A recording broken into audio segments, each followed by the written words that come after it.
"Am I going to die?" the kid asked me, as he was laying on the operating table. It was a question I'd heard 1,000 times before, but answering it truthfully hadn't become any easier. Even after years at the hospital. "Of course not. We're gonna fix you right up." I lied. He'd been crushed in a horrific car accident. And though we would put all our effort into saving his life, hope was a limited resource. The fact that he even remained conscious, despite losing most of his blood, was bizarre enough. But after 10 years on the job, nothing surprised me anymore. The anesthesiologist quickly put him under, while we scrubbed in for surgery.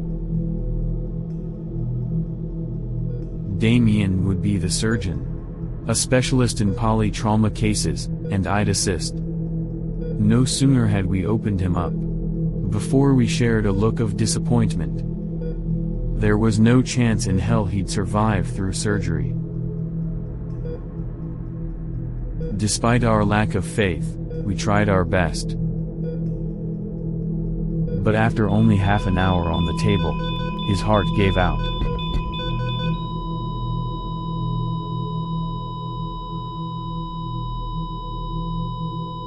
How was he still alive when he arrived? Damien asked. He pronounced the time of death, and left us to clean up the mess. I took the responsibility of cleaning the kid up for the morgue. A task I'd committed to countless times before. It wasn't something I personally enjoyed. But to me, it was my final chance to pay respect to the dead.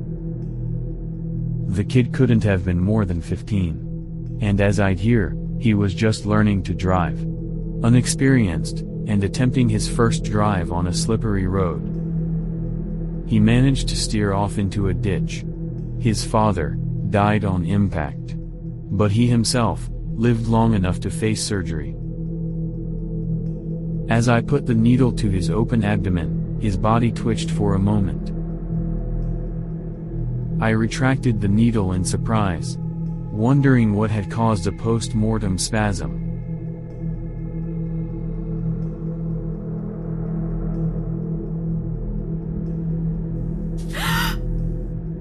Then the boy suddenly gasped for air, as his eyes shut open. He let out the most violent scream imaginable, as he suddenly returned to life. "Help me," he begged, with a guttural voice, as I stumbled back in panic, and slipped onto the floor.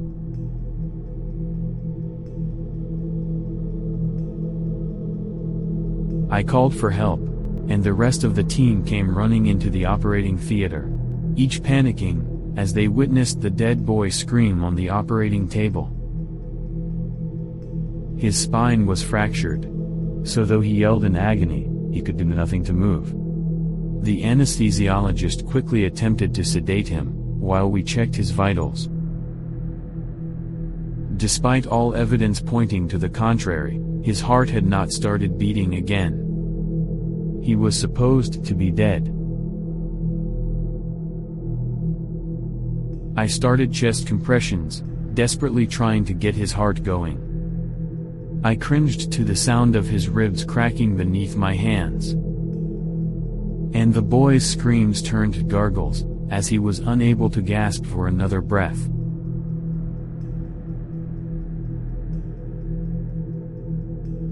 "He's not going under," the anesthesiologist yelled, as she gave the kid a second dose of propofol. Of course, without a functioning heart, there'd be no way for the drug to flow through his veins. Even as I tried my best to pump for him.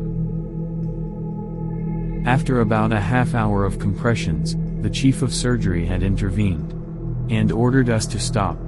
At that point, we caused more damage than we helped.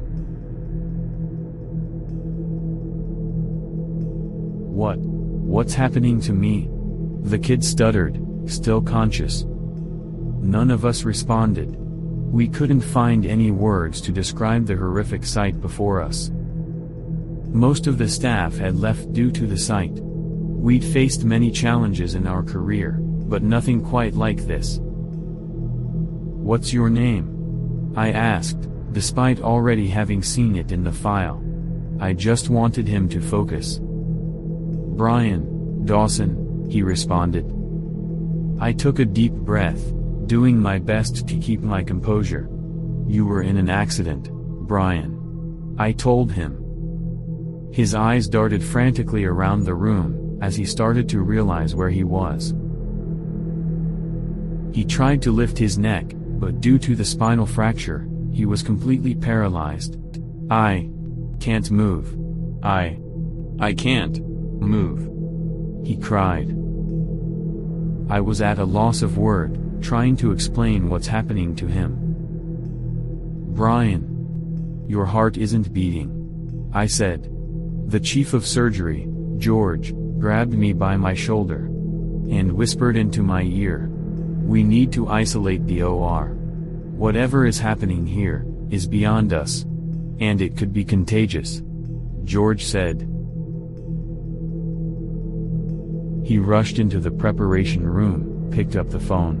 Through the observation room, I couldn't hear what he said, but I assumed he was calling security to shut down the ward. "What about my father?" Brian asked, trying to hold back tears. I was taken aback by his question. I just told him his heart was destroyed, and that he was essentially dead. Yet his first concern was regarding his father. "I'm sorry, Brian. He died on impact." He sobbed quietly. "So what's going to happen to me? I'm going to die, aren't I?" he asked. I didn't know what to say. I'd never been in any similar situation. So I just gave the only answer I thought might be of some comfort. "You're not alone. I'm staying here until the end." George had been quick to shut down the operating theater, and the Center for Disease Control had long since been alerted to our situation. We had nothing to do but to wait and pray to God that Brian wasn't contagious. I had already been exposed, so I examined Brian, checking for any chance of improving his situation. "Can you feel this?" I asked, as I checked all his limbs. "Not a thing," he responded. "But it hurts so much on the inside." "Where exactly does it hurt?" I asked. "Everywhere. Please, do something," he begged. I gave Brian a dose of fentanyl. But without a heartbeat to move the drug around, I had little hope it would take any effect at all. To keep him distracted from the pain, I asked mundane things about life. What his hobbies were, family stuff. He was smart enough to realize my intentions, but went along with it, either out of fear, or because he actually hoped someone could save him. Hours passed, while we waited for someone to tell us what to do. Half the surgical staff had been put into quarantine, terrified that they might be infected. Finally, the CDC arrived on scene, fully geared, in hazmat suits. They allowed us to roll Brian into his own space. A pre-operation room had been evacuated, so he could stay somewhat comfortable. The rest of us would be put into the surgical office, while the situation was being assessed. I decided to stay with Brian. No one should have to suffer alone, especially with the CDC agents probing him with all sorts of needles, enthusiastically taking samples. The only reason they allowed me to stay was because I kept him relatively calm. We talked through the night, after the procedures were finished. I couldn't sleep, and I doubt Brian was physically capable of it.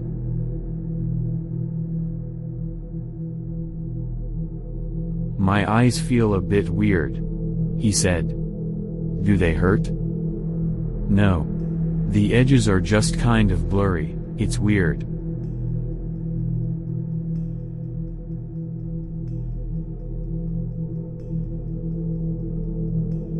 I left to talk to George, who was still working around the clock, calling around, making sure the other patients were redirected elsewhere.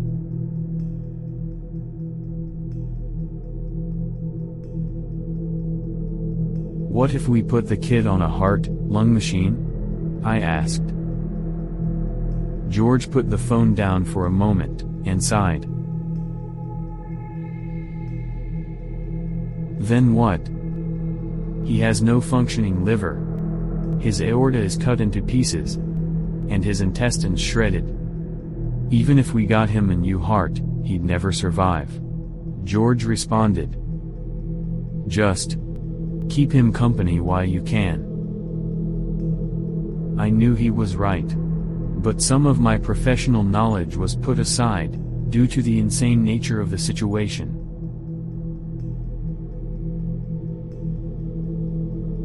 Doctor, Brian shouted. I rushed to his side.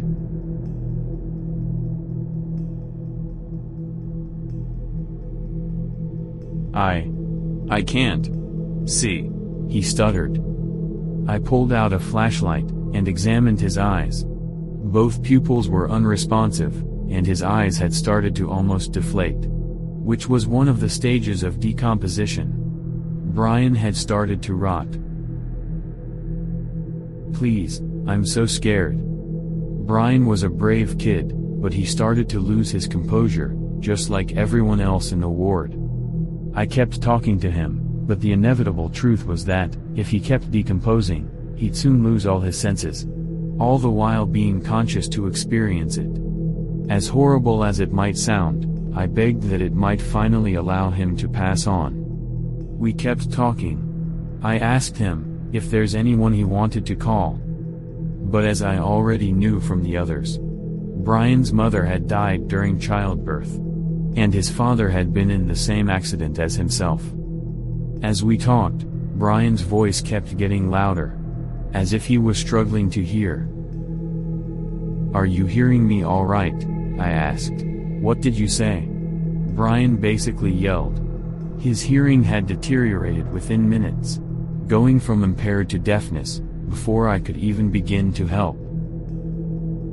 With him being blind and deaf, we no longer had a way of communicating. No matter my attempts, I couldn't comfort the dying kid, and the CDC quickly decided that my presence had become unnecessary. Brian kept screaming in terror and agony after I left. For each passing second, his own body started digesting itself, and nothing we could do would take the pain away. By the morning, his screams had silenced.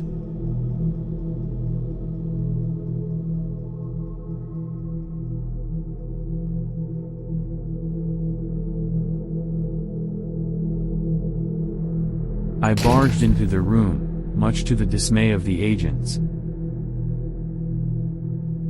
Brian was hooked up to hundreds of cables, monitoring his heart, brain, muscles, and vital values.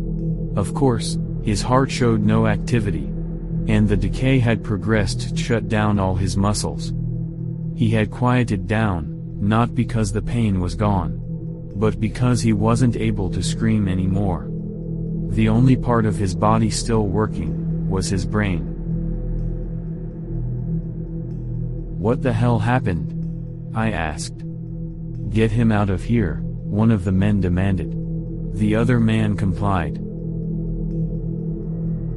but went outside with me to explain the situation. You don't have to worry about it being contagious. We'll lift the quarantine in a moment, he said. He looked weirdly somber as he spoke those words. What about Brian? What will happen to him? He's still conscious, but he has no respiratory function anymore. So we have no means of communicating.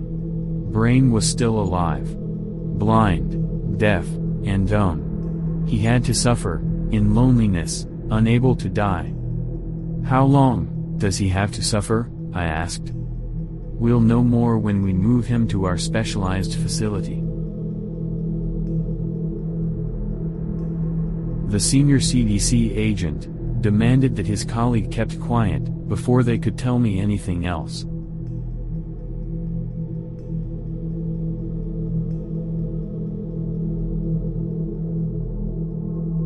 They left with Brian, covered him in an airtight capsule, so no one would see the horrors that had just occurred within our surgical ward.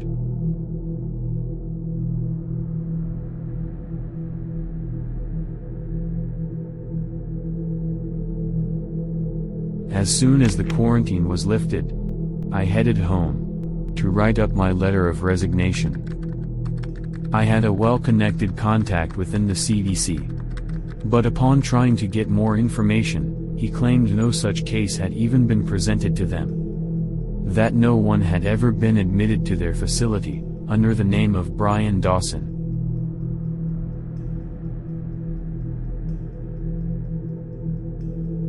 About a month later, a lawyer, accompanied by a doctor, showed up at my door with a bunch of documents, all regarding doctor-patient confidentiality. The lawyer looked tired, worked down to the bone, as if he'd made many such trips before. He asked me to sign the documents, and to never speak of this again, saying I'd lose my medical license if I did. Not that it mattered to me. I'm done in that field for good. I was given an injection by the doctor. He told me that Brian's disease was not unfamiliar to them, and that it was extremely contagious, but only upon death. He explained that half the population is infected with a disease that keeps the brain conscious for hours, even days, following death. Brian's case was special, in the sense that he actually retained some motor function, and was able to speak to us. The injection given was not a cure. It'll only prevent me from spreading the disease. But once I die, I'll suffer a fate similar to Brian's. I just hope someone will stay with me when it happens.